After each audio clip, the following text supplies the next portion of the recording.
How the Indus Valley fed Islam's Golden Age. The conquest of Sindh opened a gateway of knowledge between the expanding Muslim empire and the Indus Valley. Contrary to status narrations about the advent of Islam into South Asia as being of one-sided benefit to the pagan region, there is plenty of evidence from Islam's Golden Age to show that the benefits were very much a two-way street. The Islamic Golden Age was an era spread across the initial centuries of the rise and spread of Islam, when a heightened amount of intellectual contact of Muslims with the neighboring world led to unrivaled gains in various sciences, as more and more nations entered the fold of Islam. The conquest of the formerly Byzantine Levant and Sassanid Persia introduced the nascent Muslim world to great new spheres of intellectual progress. With the conquest of the Indus Valley, situated in modern-day Pakistan, in around the year 711 CE, Muslims effectively stretched the Islamic frontiers inside South Asia, a region which would evolve to become one of the most significant influences for the pursuit of knowledge amongst early Muslims. The Indus Valley not only enlightened the Muslim world by lending Baghdad its most learned scholars, but also served as the primary vehicle for the movement of knowledge from the rest of South Asia to the Islamic world. As Islam spread across South Asia in the early 8th century, the Indus Valley emerged as a region which had plenty to offer to the Muslim world. The conquest of Sindh opened a gateway of knowledge between the expanding Muslim empire and the Indus Valley, resulting in a great exchange of intellectual ideas, knowledge, practices, and practitioners. The SINDH-HIND divide. Early Islamic geography was a subject under constant evolution. However, one notion that Muslim geographers upheld initially was the division of South Asia into Sindh and Hind, with the former being the Indus Valley and the latter being the rest of South Asia.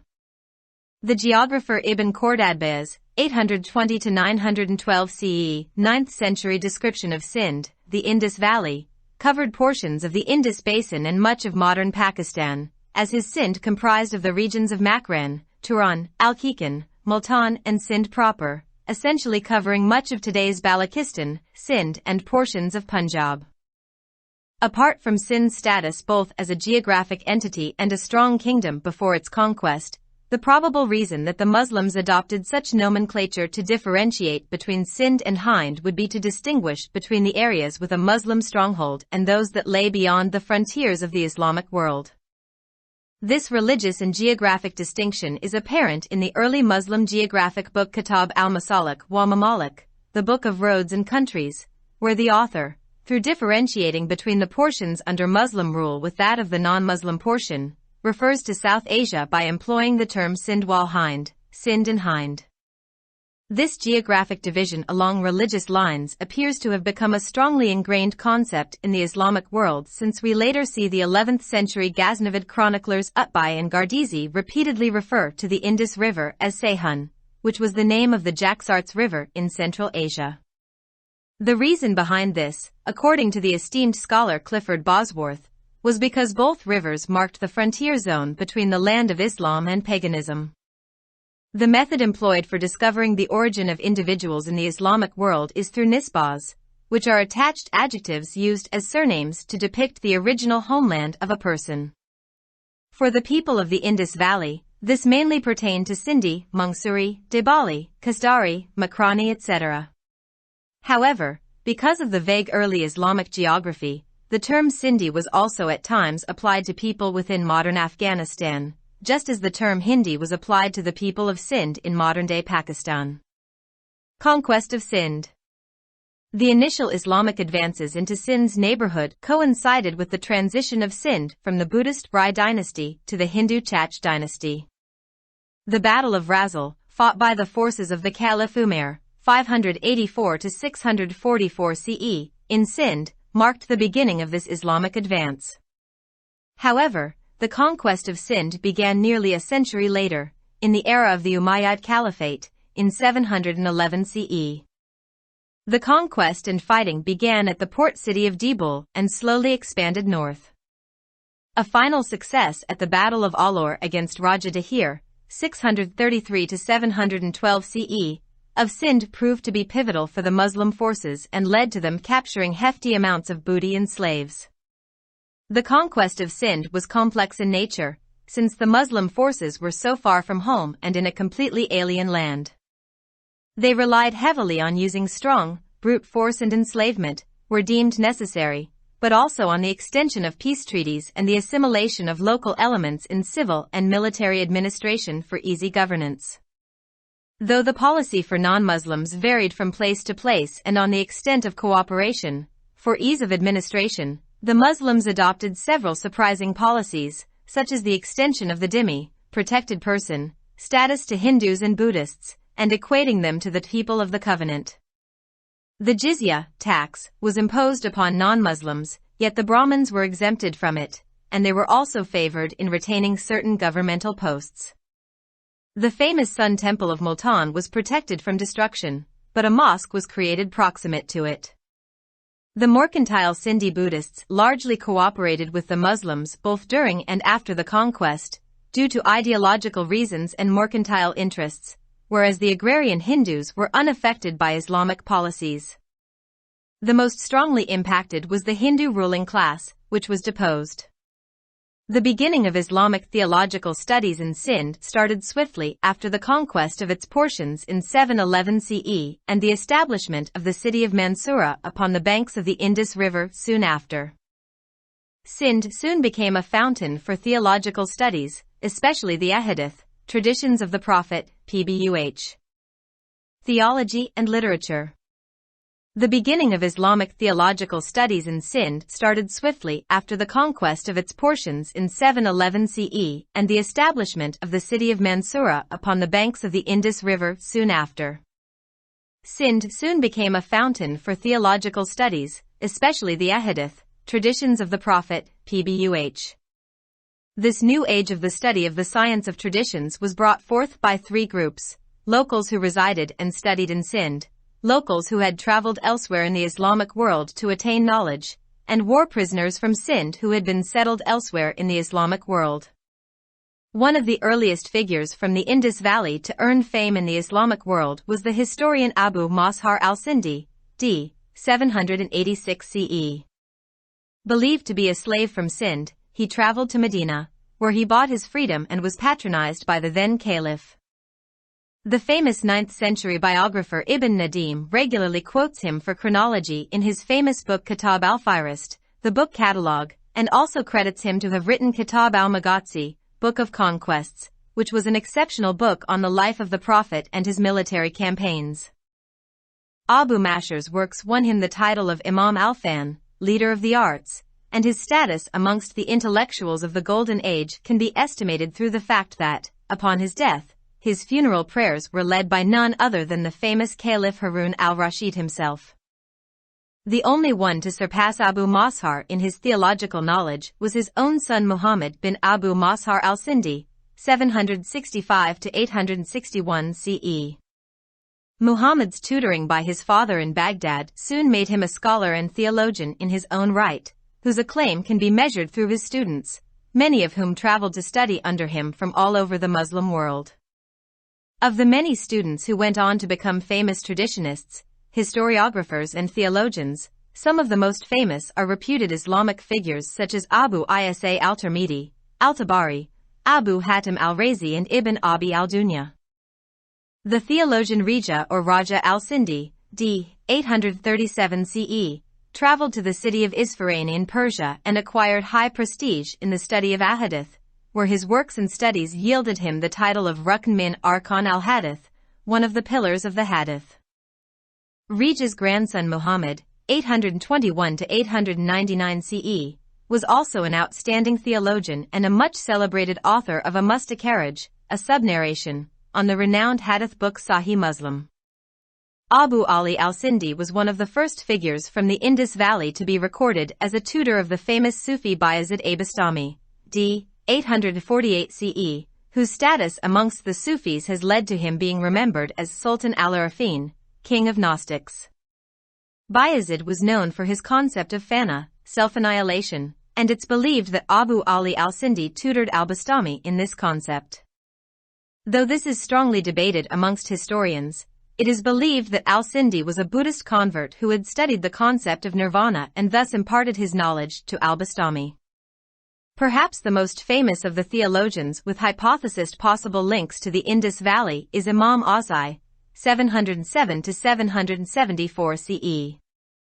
Though his origins are debated upon, with some scholars pointing towards Yemen, since his name Huzaifa is seen to be synonymous with an Arab tribe, certain historians also believe the name to be a nisba, attribution, derived from the village Azza where he settled, thus hinting towards an eastward origin.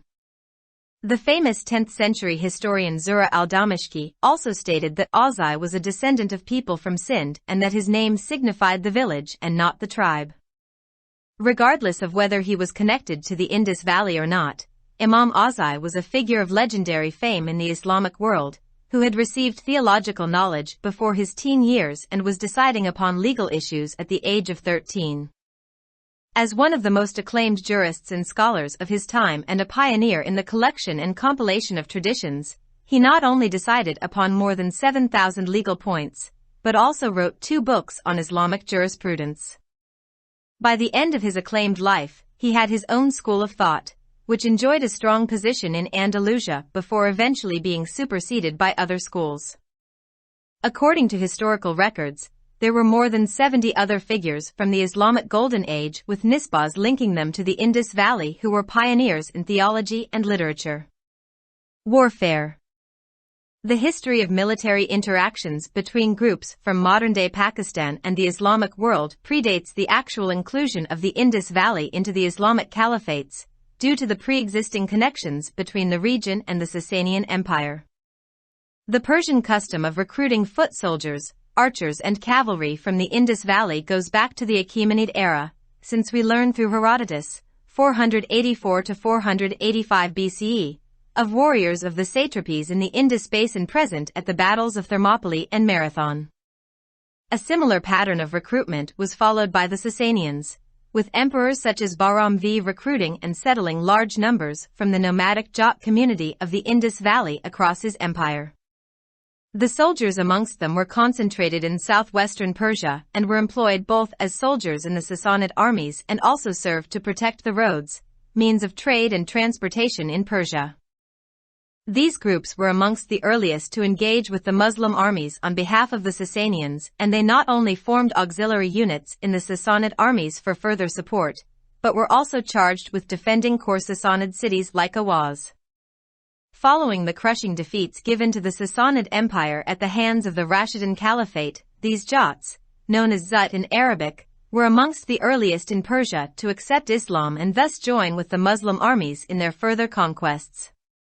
They were also later replenished with more of their men, when the Indus Valley fell into the hands of the Umayyad Caliphate in 711 CE. Jats enjoyed a spot of significance in the early Islamic age, which is evident since they were employed by the Caliph Ali, 601 to 661 CE, for defending the city of Basra and the royal treasuries during one of the most pivotal and politically significant battles in Islamic history, the Battle of the Camel, 656 CE.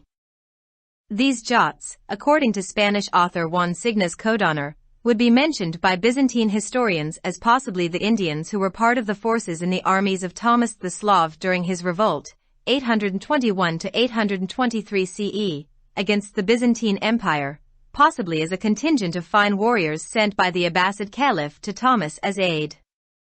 A set of 8th century Syriac texts, known as the Chronicles of Zuqnin, also mention by name Sind for its warriors being present in the vast armies which were involved in the 767 CE attack on the Byzantine territory of Edessa.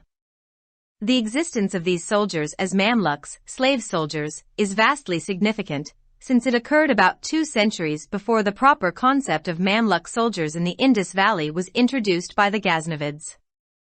The historian Al-Tabari, 839 to 923 CE, in his 33rd volume also speaks of a warrior named Al-Sindi ibn Buktasha leading the right flanks of the general Wasif al-Turki, in what was one of the earliest Muslim offensives into Anatolia in 862 CE. However, the original homeland of the warrior is not properly known. Medicine. South Asia's ancient reputation as one of the strongholds of medicinal sciences and its position as the primary region for the procurement of medicinal herbs, was what initiated intellectual contact between the Abbasid Caliphate and the Indus Valley, as well as South Asia, and helped usher Islamic sciences into a new age. It was the party sent by Yahya al-Barmaki, d. 806 CE, to the Indus Valley to procure medicinal herbs and study South Asia, which led to further contacts and resulted in a delegation of native non-Muslim scholars and proponents of sciences from Sindh/Indus Valley carrying Sanskrit books and treatises to Baghdad upon the invitation of the Barkamid viziers. In the field of medicine, two names tower above the rest, Ibn Dawn and Menka. Ibn Dawn was an erudite scholar of medicine, who was appointed as the chief physician of the Abbasid hospital by Maristan, and was the chief of the medicinal school of Baghdad. Of the multiple medicinal texts that he wrote and translated into Arabic, some worth mentioning include books on 404 diseases and their symptoms, medicinal herbs, the descriptions of snakes and the medicines to their poisons, dealing with pregnancies, and another on diseases primarily contracted by women, multiple forms of poison, diseases of animals, and another on diseases faced only by children. But perhaps the greatest exchange of medicinal knowledge took place when the scholar Menka translated the two most significant ancient compendiums of Sanskrit medicinal knowledge, the Compendium of Sushruta, at the behest of Caliph Harun al-Rashid, 763–809 CE, and the Compendium of Charaka, both of which held immense significance in the Ayurvedic medicine of ancient South Asia. The former was composed by an excellent physician in the city of Kashi in modern India, whereas the latter was compiled by an exceptional physician who studied and practiced in the ancient city of Taxila, adjacent to Pakistan's capital today. These texts, which dealt with a wide range of phenomena pertaining to surgery, medicine, and poisons, helped the early Muslim physicians greatly in expanding their understanding of the medicinal world. Astronomy. Another character of primary importance from the delegation of Sindh was the astronomer known as Kanka, who worked both in the courts of Caliph Harun al-Rashid and Caliph al-Mamun, 786–833 CE. Though Kanka's contributions delved into multiple fields, his greatest gift to the Islamic world was the passage of the most detailed and efficient work on South Asian astronomy to Muslim astronomers. According to certain historians, it was at the behest of Harun al-Rashid that Kanka was ordered to get the Brahma-Siddhanta, one of the finest mathematical and astronomical works of South Asia, by the Indian mathematician Brahmagupta, translated into Arabic. The astronomer Al-Fazari, b. 746 CE, is known for having shouldered the responsibility of helping translate the texts, which in its final forms yielded the greatest astronomical work of the Islamic Golden Age, a work given the Arabic name SINDH-HIND. The SINDH-HIND of Al-Fazari was a text created by the union of South Asian, Persian and Greek astronomical knowledge, and enjoyed legendary prominence amongst astronomers and mathematicians alike. Being employed and studied by Muslims from the banks of the Euphrates to the Spanish coasts, it would go on to produce over the centuries the spectacular tradition of Arabic astronomy. The great polymath Al-Khwarizmi, 780–850 CE, responsible for creating algebra, also created a version of the SINDH-HIND from Al-Fazari's text. A Berber polymath named Abbas ibn Farnath carried it to Spain, where it would go on to greatly impact the Christian world. Another Spanish polymath's upgraded version of the SINDH-HIND would be translated by Aberland of Bath, 1080–1152 CE, into Latin and taken to benefit Christian Europe. Another Spanish polymath would utilize the SINDH-HIND in the creation of his book, which would be employed for important tasks such as finding the direction of Mecca, establishing times of prayer, and inquiring about the visibility of the moon to use for the Islamic calendar. SINDH-HIND's significance in the Islamic world can be measured from the fact that, even in the late 12th century, the Jewish polymath Ben Ezra was known for creating a Hebrew translation of a commentary of the astronomical work in Spain, and another Spanish Jew, Petrus Alfonsi, would carry it to England in the same era. Apart from the passage of the Brahma-Siddhanta, Kanka is believed to have written various books on astronomical knowledge, such as the Book of Nativities, the Book of Namudar for the Ages, the Great Book of Conjunctions, and the Small Book of Conjunctions. Kanka would go on to occupy a position of great reverence in the Muslim world, to the point that many legends and myths would be attributed to him over time. Mathematics. Perhaps the largest benefit that the Muslims received due to the SINDH-HIND was their introduction to the numbering system of South Asia, known to the Arabs as Arqam al-Hindi or the Indian numerals. The Indian numerals were based on the decimal notation system, which was a base 10 system, where counting was concrete and not abstract in nature like its contemporary systems. One of the oldest written manuscripts of this Indian numeral system, containing one of the world's oldest written depiction of the zero numeral, was discovered in 1881 by a farmer in the village of Bakhshali near Mardin in today's Khyber Pakhtunkhwa. Pioneer Muslim polymaths adopted and worked on the Indian numeral system, not only deriving much benefit from it but also trying to perfect it for better efficiency. The famous polymath Al-Khwarizmi's 8th century work addition and subtraction in Indian arithmetic not only aided the Muslims but its translation into Latin and movement into Europe ushered the West into a new age of mathematical knowledge. Multiple pioneer Muslim polymaths, such al-Yaqutasi, Abu al-Wafa and al-Nasawi, would prepare manuscripts and treatises on Indian numerals. By the 12th century, the Muslim world was saturated completely with the new numbering system, as the West was acclimating to it, changing every aspect of life, from study to trade and ushering in a new age. Conclusion. As the later stages of the 9th century commenced, the authority of the Abbasid Caliphate began to wane in the Indus Valley, just as that of the locally settled Arab tribes began to increase. This resulted in the latter half of the 9th century witnessing a complex political situation arise in the Indus Valley, with quasi-independence coupled with loose nominal dependence on the Abbasids. This situation ultimately brought about the complete extinction of Abbasid rule in the Indus Valley near the turn of the century, with the former Abbasid territories fissuring into two states, the Emirate of Multan in the north under the Banu Samas, and the Emirate of Mansura in the south under the Habrids. The rise of smaller, weaker states allowed for Ismaili preachers to accumulate great power, and they eventually managed to take over the Emirate of Multan and extended their regional influence. This happening replaced the relevance once enjoyed by the Abbasid rulers of Baghdad with a growing relevance of the Fatimid rulers of Egypt, shifting the Indus Valley's connection from the Tigris and the Gulf to the Nile and the Red Sea.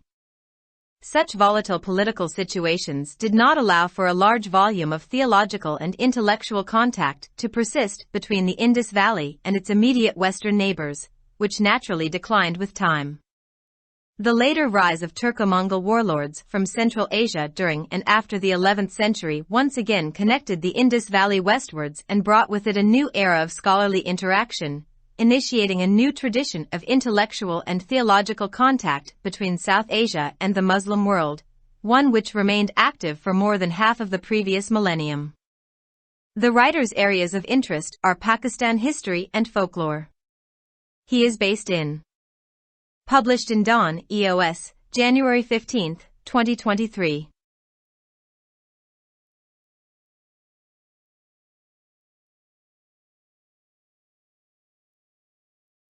Subscribe our channel. Dawn Vocabulary. YouTube.com/@DawnVocabulary.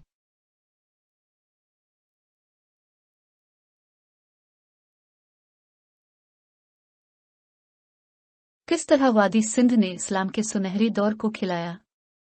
फतह सिंध ने फैलती हुई मुस्लिम सल्तनत और वादी सिंध के दरमियान इल्म का एक दरवाज़ा खोल दिया। जनूबी एशिया में इस्लाम की आमद के बारे में रियासती रवायात के बरक्स के ये मुशरिकी खित्ते के लिए एक तरफा फ़ायदामंद है। इस्लाम के सुनहरी दौर से यह जाहिर करने के लिए बहुत से शवाहिद मौजूद हैं कि इसके फ़वाइद बहुत हद तक दो तरफा रास्ते थे। इस्लामी सुनहरी दौर वो दौर था जो इस्लाम के उरूज और फैलाव की इब्तिदाई सदियों में फैला हुआ था, जब हमसाया दुनिया के साथ मुसलमानों के फ़िक्री राब्ते में इजाफे के नतीजे में मुख्तलिफ उलूमी बेमिसाल फ़वाइद हासिल हुए, क्योंकि ज़्यादा से ज़्यादा कौमें दायरा इस्लाम में दाखिल हुईं। साबिक बाज़ंतैलियूनित और सासानी फ़ारिस की फ़तह ने नौज़ायदा मुस्लिम दुनिया को फ़िक्री तरक्की के अजीम नए शुबों से मुतारफ़ कराया। सना 711 ईस्वी के आसपास जदीद पाकिस्तान में वाक़े वादी सिंध की फ़तह के साथ मुसलमानों ने जनूबी एशिया के अंदर इस्लामी सरहदों को मुअस्सर तरीके से वसअत दी। एक ऐसा खित्ता जो इब्तिदाई मुसलमानों में इल्म के हुसूल के लिए सबसे अहम असरात में से एक बन गया। वादी सिंध ने न सिर्फ बगदाद को इसके सबसे ज़्यादा उलमा की खिदमात फराहम करके मुस्लिम दुनिया को रोशन किया, बल्कि जनूबी एशिया के बाकी हिस्सों से इस्लामी दुनिया तक इल्म की नकलो हरकत के लिए बुनियादी ज़रिया के तौर पर भी काम किया। 8वीं सदी के अवाइल में जब इस्लाम पूरे जनूबी एशिया में फैला तो वादी सिंध एक ऐसे खित्ते के तौर पर उभरी जिसके पास मुस्लिम दुनिया को पेश करने के लिए बहुत कुछ था। फतह सिंध ने फैलती हुई मुस्लिम सल्तनत और वादी सिंध के दरमियान इल्म का एक दरवाज़ा खोल दिया, जिसके नतीजे में फ़िक्री ख़यालात, इल्म, तरीक़ों और अमल करने वालों का ज़बरदस्त तबादला हुआ। सिंध और हिंद की तक़सीम। इब्तिदाई इस्लामी जोग्राफिया एक ऐसा मौजू था जो मुसलसल इर्तिका के तहत था। ताहम एक ख्याल जो मुस्लिम जोग्राफिया दानों ने इब्तिदाई तौर पर बरकरार रखा वो जनूबी एशिया को सिंध और हिंद में तक़सीम करना था, जिसमें से पहला वादी सिंध था और मुअख्खर ज़िक्र बाकी जनूबी एशिया था। जोग्राफिया दान इब्न खरदादबा 8209112 ईस्वी की 9वीं सदी ईस्वी में सिंध, वादी सिंध की वजाहत सिंध, तास और जदीद पाकिस्तान के ज़्यादातर हिस्सों का अहाता करती है, क्योंकि इसका सिंध मकरान, तोरान, अलकीकान, मुल्तान और सिंध के इलाकों पर मुश्तमिल है, जो बुनियादी तौर पर आज के बलोचिस्तान, सिंध और पंजाब के बेशतर हिस्सों का अहाता करता है। फतह से क़ब्ल सिंध की जोग्राफियाई अकाई और एक मजबूत रियासत की हैसियत के अलावा मुसलमानों ने सिंध और हिंद के दरमियान फ़र्क करने के लिए इस तरह का नाम इख्तियार किया, जिसकी मुमकिना वजह यह होगी कि मुसलमानों का मजबूत गढ़ रखने वाले इलाकों और इस्लामी दुनिया की सरहदों से बाहर वाक़े इलाकों के दरमियान फ़र्क किया जाए।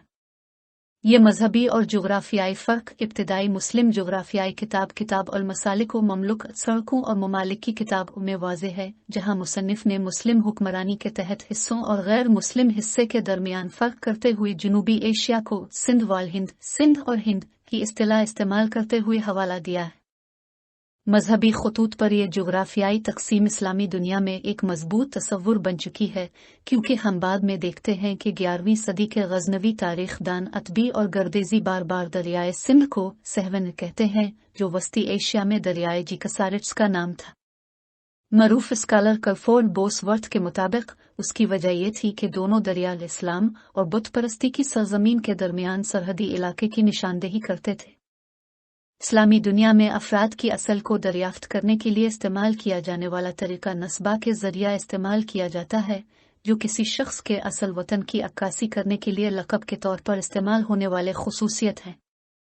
वादी सिंध के लोगों के लिए इसका ताल्लुक बुनियादी तौर पर सिंधी, मंसूरी, दीबली, कुदसी, मकरानी वगैरह से था। ताहम मुबहम इब्तिदाई इस्लामी जोग्राफिया की वजह से सिंधी की इस्तिलाह बाज़ औक़ात जदीद अफ़गानिस्तान के लोगों पर भी लागू होती थी, जिस तरह जदीद पाकिस्तान में हिंदी की इस्तिलाह सिंध के लोगों पर लागू होती थी। फतह सिंध। सिंध के पड़ोस में इब्तिदाई इस्लामी पेश कदमी इस वक्त हुई जब सिंध बोधी राय ख़ानदान से हिंदू चाच ख़ानदान में मुंतकिल हुआ। सिंध में खलीफा उमर 584644 ईस्वी की अफवाज की तरफ से लड़ी जाने वाली रासिल की लड़ाई ने इस इस्लामी पेश कदमी का आगाज़ किया। ताहम सिंध की फतह तकरीबन एक सदी बाद अमवी खिलाफत के दौर में 711 ईस्वी में शुरू हुई।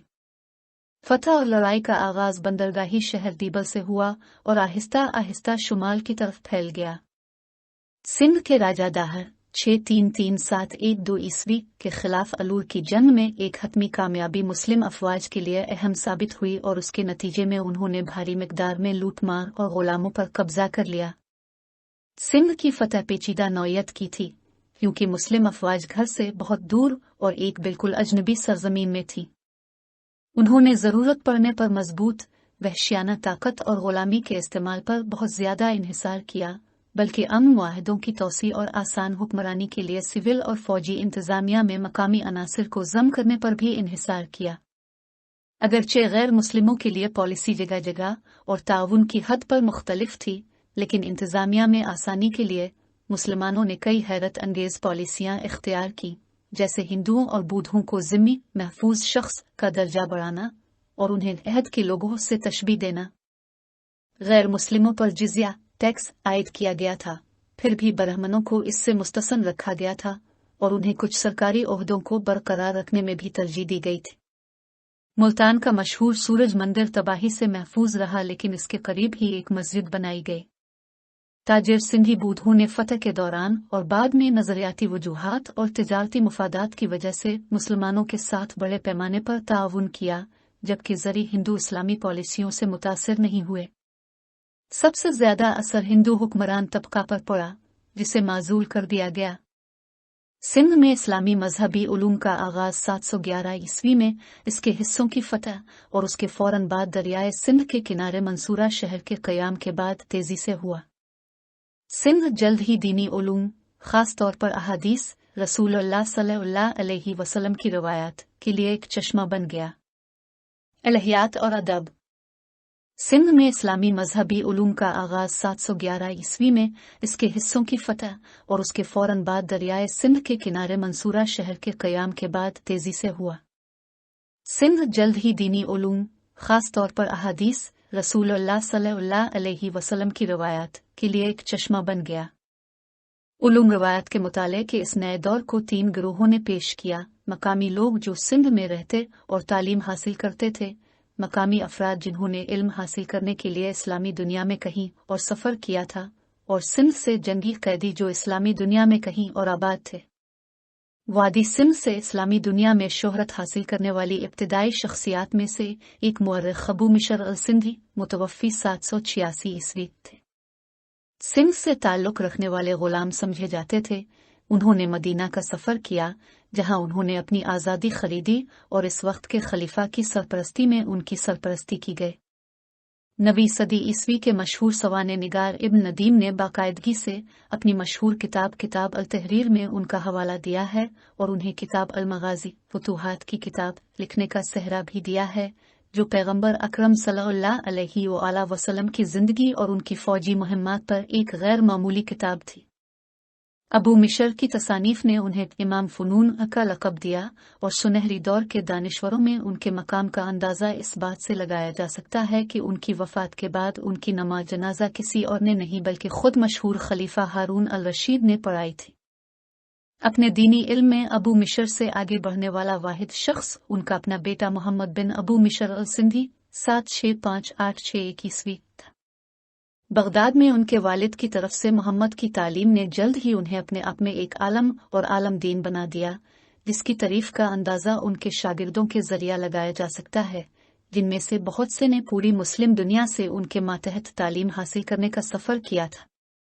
बहुत से शागिर्दों में से जो मशहूर रवायत पसंद, तारीख दान और आलम दीन बने, इनमें से कुछ मशहूर इस्लामी शख्सियात जैसे अबू ईसा तिर्मिज़ी, तबरी, अबू हातिम राजी और इब्न इब्बी अल दुनिया है।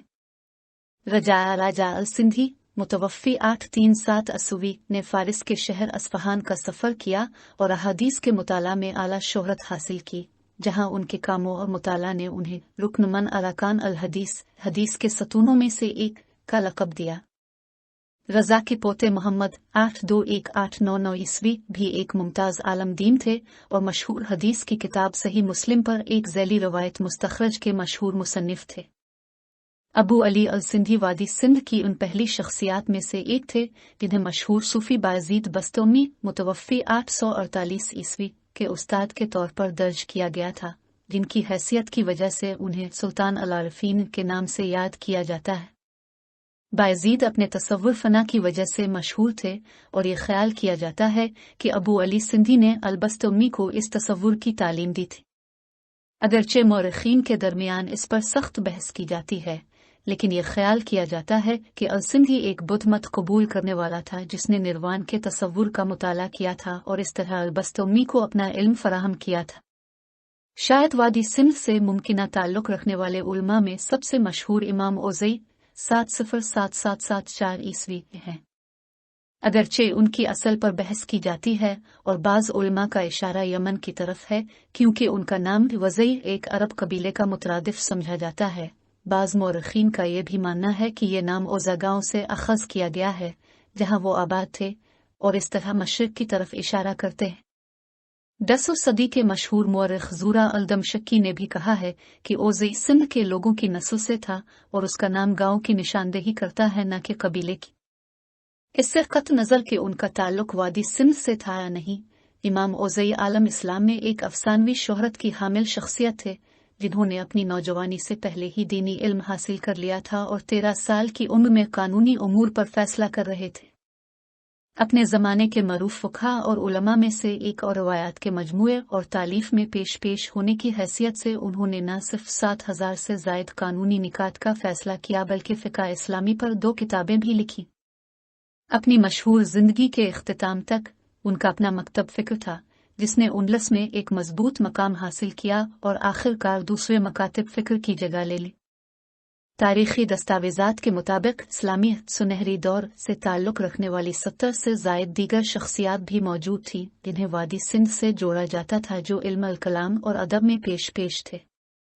जन्म जदीद पाकिस्तान और इस्लामी दुनिया के गिरोहों के दरमियान फ़ौजी राबतों की तारीख़ वादी सिंध को इस्लामी खिलाफत में हकीकी तौर पर शामिल करने से पहले की है, जिसकी वजह इस खित्ते और सासानी सल्तनत के माबैन पहले से मौजूद रवाबित थे।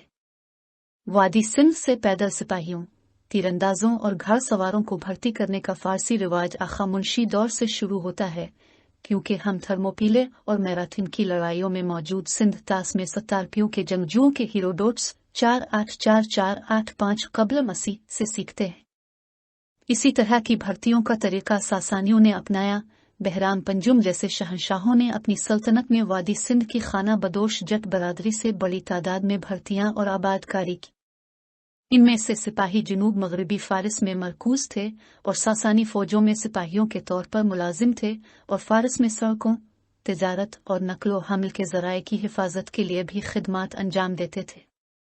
ये गिरोह सासानियों की तरफ से मुस्लिम फौजों के साथ मशगूल होने वाले इब्तिदाई गिरोहों में से थे, और उन्होंने मजीद मदद के लिए न सिर्फ सासानी फौजों में मुआविन यूनिट तश्कील दिए, बल्कि अहवाज़ जैसे बुनियादी सासानी शहरों का दिफा करने का भी इल्ज़ाम आयद किया गया। खुलाफाए राशिदीन के हाथों सासानी सल्तनत को दी जाने वाली शिकस्तों के बाद ये जेट, जिन्हें अरबी में ज़द के नाम से जाना जाता है, फारिस में इस्लाम कबूल करने वाले इब्तिदाई अफराद में से थे, और इस तरह अपनी मजीद फतूहात में मुस्लिम फौजों के साथ शामिल हो गए।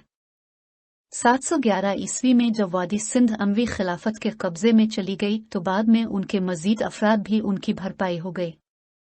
इब्तिदाई इस्लामी दौर में जिट्टों को एक अहमियत हासिल थी, जो इस बात का सबूत है कि खलीफा अली 601-661 ईस्वी ने इस्लामी तारीख की सबसे अहम और सियासी तौर पर अहम लड़ाइयों में से एक ऊंट की जंग 656 ईस्वी के दौरान बसरा शहर और शाही खजाने के दिफा के लिए उनका इस्तेमाल किया था।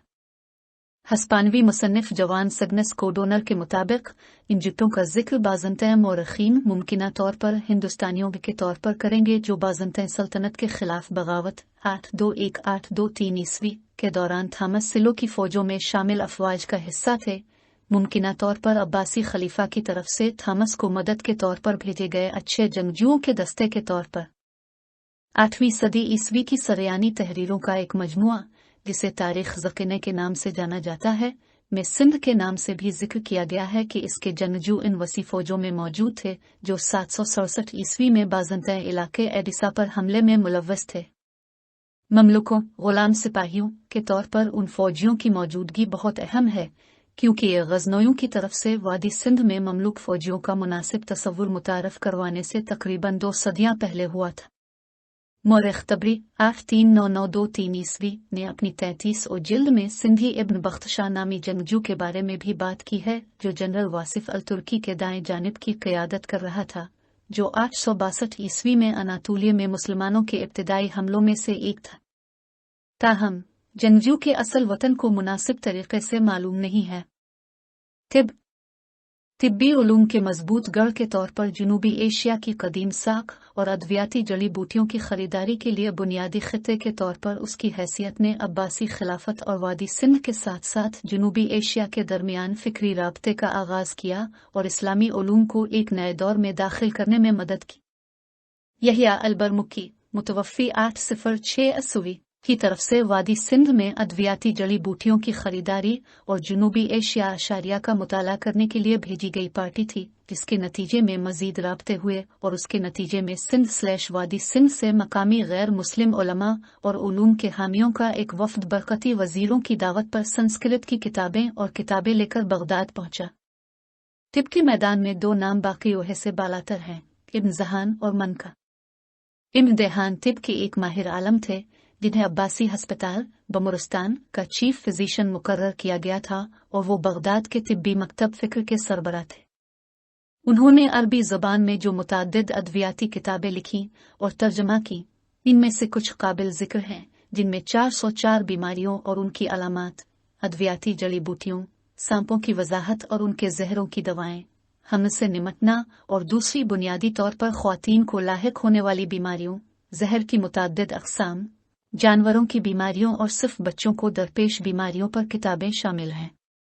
लेकिन शायद तिब्बी इल्म का सबसे बड़ा तबादला इस वक्त हुआ जब स्कॉलर मानिका ने खलीफा हारून अल रशीद 763-809 ईस्वी के हुक्म पर संस्कृत तिब्बी इल्म के 2 सबसे अहम कदीम मजमुओं सुशरता का मजमुआ और चरिक का मजमुआ, जो कदीम जनूबी एशिया की आयुर्वेदिक तिब में बहुत अहमियत रखते थे, का तर्जमा किया।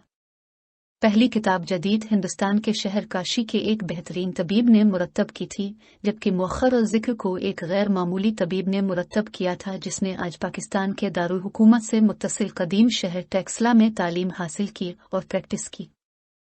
ये तहरीरें, जिनमें सर्जरी, अद्वियात और जहरों से मुताल्लिक बहुत से मुज़ाहिर का अहाता किया गया था, ने इब्तिदाई मुसलमान डॉक्टरों को तिब्बी दुनिया के बारे में अपनी तफ़हीम को बढ़ाने में बहुत मदद की। फलकियात।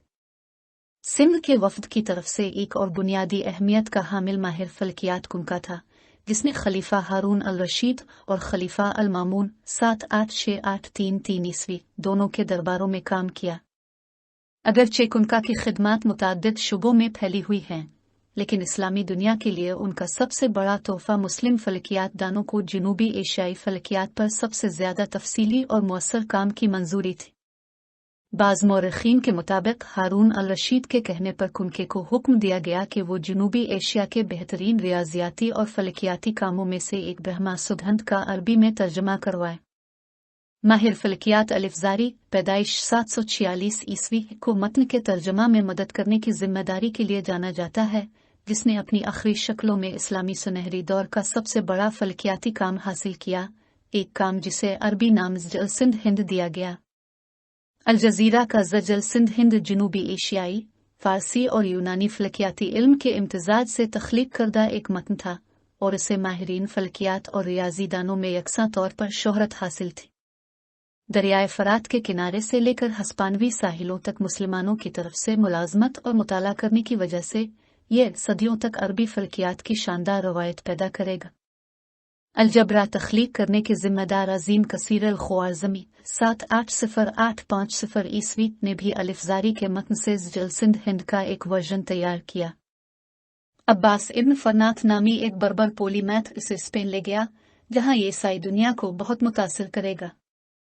एक और हस्पानवी पोलीमैथ के सिंध-हिंद के अपग्रेड शुदा वर्जन का इबरलैंड अफ़बात 10801152 ईस्वी ने लातीनी में तर्जमा किया और ईसाई यूरोप को फ़ायदा पहुंचाने के लिए लिया। एक और हस्पानवी मुशरिक अपनी किताब की तख्लीक में सिंध-हिंद को इस्तेमाल करेगा, जिसे अहम कामों के लिए इस्तेमाल किया जाएगा, जैसे मक्का की समत का पता लगाना, नमाज के औकात का तयन करना और इस्लामी कैलेंडर के लिए इस्तेमाल करने के लिए चांद की रुयत के बारे में पूछ-गुछ करना। इस्लामी दुनिया में सिंध-हिंद की अहमियत का अंदाज़ा इस बात से लगाया जा सकता है कि 12वीं सदी के अवाखिर में भी यहूदी पोलीमैथ बैन इज़रा स्पेन में फलकियाती काम की तफसीर का इब्रानी तर्जमा तख्लीक करने के लिए जाना जाता था, और इसी दौर में एक और हस्पानवी यहूदी पीटर्स अल्फोनसीर से इंग्लिस्तान ले जाएगा। ख्याल किया जाता है कि ब्रह्मा सुदहंद के गुजरने के अलावा कुनका ने फलकियाती इल्म पर मुख्तलिफ किताबें लिखी हैं, जैसे कि नितात की किताब, अहद के लिए नामोदर की किताब, इम्तिजाज की अजीम किताब और इम्तिजाज की छोटी सी किताब।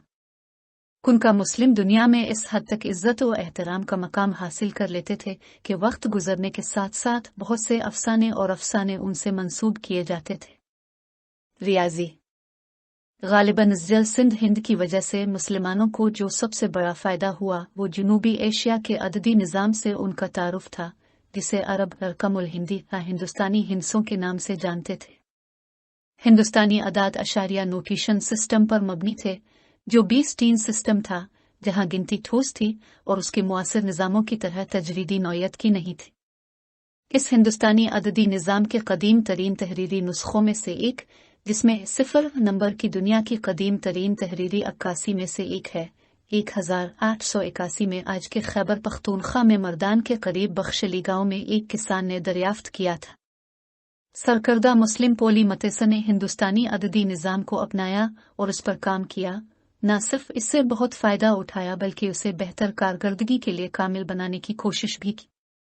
8वीं सदी ईस्वी में शाये होने वाली मशहूर किताब हिंदुस्तानी रियाजी में इजाफा और तखसीस ने न सिर्फ मुसलमानों की मदद की बल्कि लातीनी ज़बान में इसके तर्जमे और यूरोप में नक्ल व हरकत ने मगरिब को रियाजियाती इल्म के एक नए दौर में दाखिल कर दिया। अकूदेसी, अबू अल-वफ़ा और अल-लंसुवी जैसे मुतअद्दिद सरकर्दा मुस्लिम उलमा हिंदुस्तानी हिंसों के बारे में मखतूतात और मकाले तैयार करते थे। 12वीं सदी तक मुस्लिम दुनिया मुकम्मल तौर पर नए अददी निज़ाम से भर चुकी थी क्योंकि मगरिब इससे हम आहंग हो रहा था, जिंदगी के हर पहलू को तालीम से लेकर तिजारत तक तब्दील कर रहा था और एक नए दौर का आगाज कर रहा था। अखीर जैसे जैसे नवीं सदी के अवाखिर के मराहिल का आगाज हुआ, वादी सिंध में अब्बासी खिलाफत का इख्तियार कम होना शुरू हुआ, बिल्कुल इसी तरह जैसे मकामी तौर पर आबाद अरब कबाइल की तादाद में इजाफा होना शुरू हुआ। इसके नतीजे में नवीं सदी के अवाखिर में वादी सिंध में एक पेचीदा सियासी सूरत हाल पैदा हुई, जिसमें नीम आज़ादी के साथ साथ अब्बासियों पर बराए नाम इन्हिसार भी शामिल था। इस सूरत हाल ने बिलाखिर सदी के इख्तिताम के करीब वादी सिंध में अब्बासी हुक्मरानी का मुकम्मल खात्मा कर दिया, जिसके नतीजे में साबिक अब्बासी इलाके 2 रियासतों में तकसीम हो गए, शुमाल में बनु समा के तहत अमारत मुल्तान और जनूब में हिबारोहे के तहत अमारत मंसूरा। छोटी कमज़ोर रियासतों के उरूज ने इस्माइली मुबल्लिगीन को बड़ी ताकत जमा करने की इजाज़त दी और वो बिलाखिर अमारत मुल्तान पर कब्जा करने और अपने इलाकाई असर और रसूख को बढ़ाने में कामयाब हो गए। इस वाक़ये ने बगदाद के अब्बासी हुक्मरानों की अहमियत की जगह मिस्र के फ़ातिमी हुक्मरानों की बढ़ती हुई मुताबकत की जगह ले ली और वादी सिंध का ताल्लुक दजला और खलीज से दरियाए नील और बुहेरा अहमर की तरफ मुंतकिल हो गया। इस तरह के गैर मुस्तहकम सियासी हालात ने वादी सिंध और उसके करीबी मगरिबी हमसायों के माबैन मजहबी और फिक्री राब्ते की एक बड़ी मिकदार को बरकरार रखने की इजाज़त नहीं दी, जो कुदरती तौर पर वक्त के साथ कम होती गई। 11वीं सदी के दौरान और उसके बाद वस्ती एशिया से टर्को मंगोल जंगजुओं के उरूज ने एक बार फिर वादी सिंध को मगरिब की तरफ जोड़ दिया और उसके साथ इल्मी तामुल का एक नया दौर शुरू किया, जिसने जनूबी एशिया और मुस्लिम दुनिया के माबैन फिक्री और मजहबी राब्ते की एक नई रवायत का आगाज किया, जो पिछली सदी के निस्फ से ज्यादा अरसे तक फाल रहा। मुसन्निफ की दिलचस्पी के शोबे पाकिस्तान की तारीख और लोक दास्तानें हैं। वो किसमें मुकीम है? अखज़ शदा बतारीख 15 जनवरी 2023।